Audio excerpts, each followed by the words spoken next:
అందరికీ శ్రీమాత్రే నమః. మనం కొన్ని దేవతా పారాయణాలు చేస్తున్నప్పుడు, అనగా సౌందర్యలహరి, శివానందలహరి, భగవద్గీత, సుందరాకాండ ఇలాంటి పారాయణాలు చేయడానికి ముందుగా కొన్ని ప్రార్థనా శ్లోకాలు చదువుకోవాలి. అవేంటో ఇప్పుడు చూద్దాం.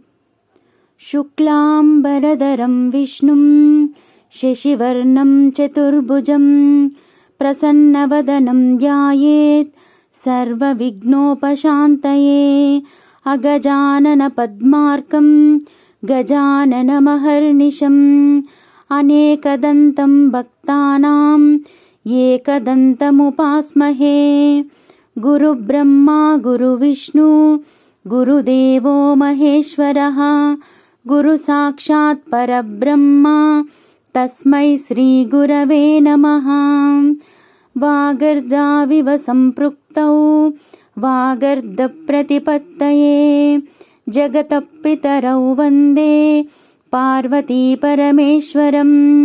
శృతిస్మృతిపురాణానామాలయం కరుణాలయం నమామి భగవత్పాదా శంకరం లోకశంకరం.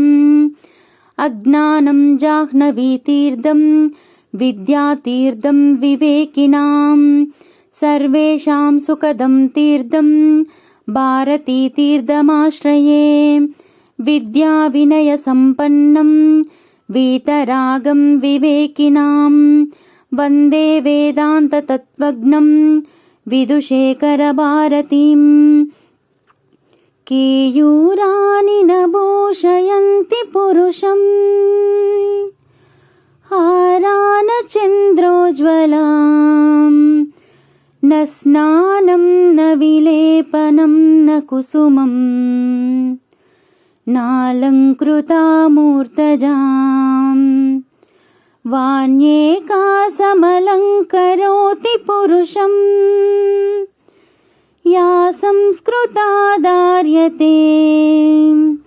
క్షీయంతే ఖలు భూషణాని సతతం వాగ్భూషణం భూషణం. Thank you.